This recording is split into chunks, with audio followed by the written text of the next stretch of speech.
观众朋友、网友朋友，大家好，我是付天少。据《简氏防务周刊》报道，马来西亚准备淘汰一批老飞机，然后采购36架新型战机。那么，按照它的采购计划呢，第一批要求订购18架战斗教练机，第二批呢订购18架轻型战斗机。马来西亚方面呢已经表示，这次采购的机型必须是轻型的，中型、重型的都不在考虑的范围之内。为什么呢？因为轻型战斗机比较便宜，中型以上的战斗机造价非常高，他们承受不起。那么，即使是轻型战机，现在的价位和过去也不一样。马来西亚认为，他们今后要订购的轻型战机价格不能超过4200万美元，而且呢，必须能够发射中距空空导弹。那么，这个要求应该说，实际上就比较明确了。因为前一段时间呢，他曾经发出过招标书，很多国家呢都为他下一代的这30几架战机进行过投标，这里面包括美国的、俄罗斯的。你像美国的 F-16、FA-18EF， 俄罗斯的米格29，欧洲的呢 JAS-39， 以及中国的枭龙、印度的 LCA、韩国的 TA-50。就第一个指标要求，就是轻型战斗机而言呢，其他的飞机都在中型以上，包括单发的 F-16，实际上它也属于中型战机。那么 FA-18EF 啊、米格29啊，应该说都是属于中型战斗机，那么自然就被淘汰掉了。瑞典研制的 GL-39，理论上讲它是轻型战斗机，但是4200万美元的这个价位，恐怕它是拿不下来的，因为 GL-39非常贵，起码的要7、8千万美元，因此呢，它很可能也处于被淘汰之列。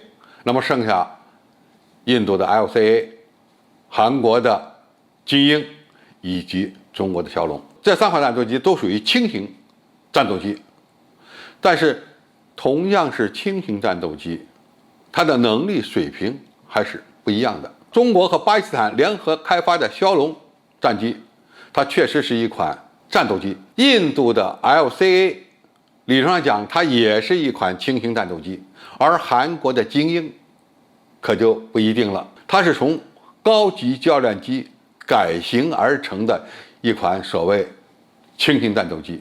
尽管呢，它比印度的 LCA 要便宜，但是作战能力有限。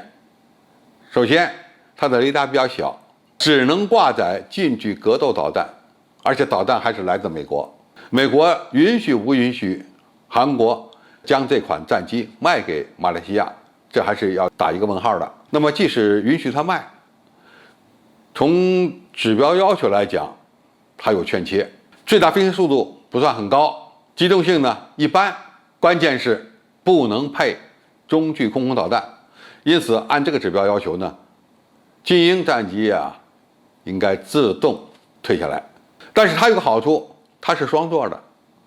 那么它如果竞争前面18架战斗教练机，它要比印度的 LCA 有优势，因为它作为教练机讲还是相当不错的。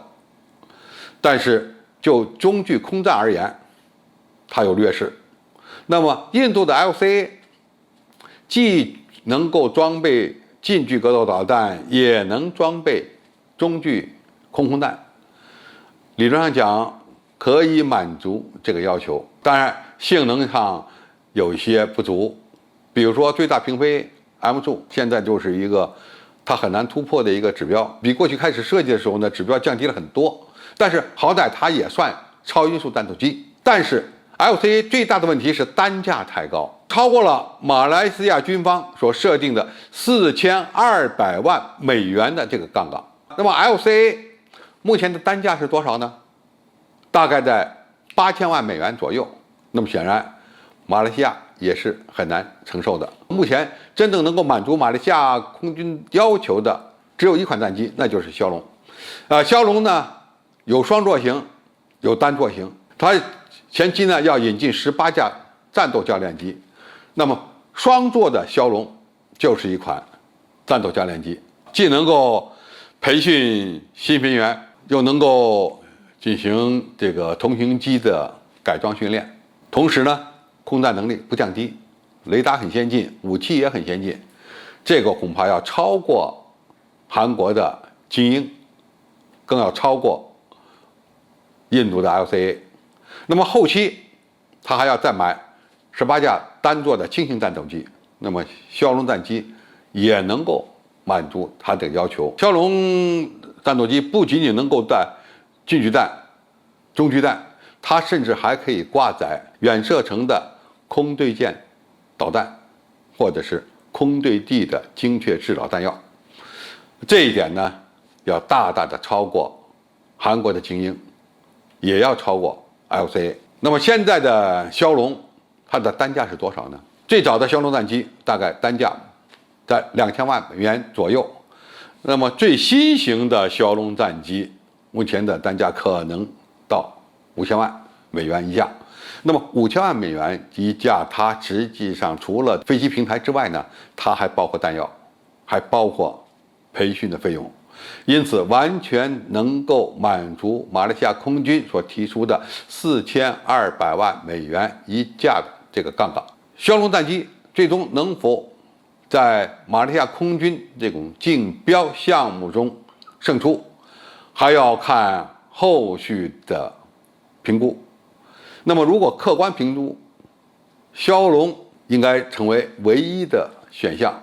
当然，任何一个军购计划呀，它其实都受很多条件的影响，这里面包括军事的、技术的，还有政治的、经济的各方面各种各样条件的影响和制约。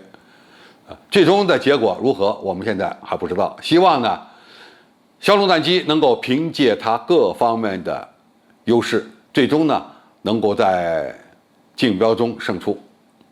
好，今天介绍我们就到这里，谢谢大家的收看。感兴趣的朋友，我们可以在下面的留言区留言交流讨论。我们下期再见。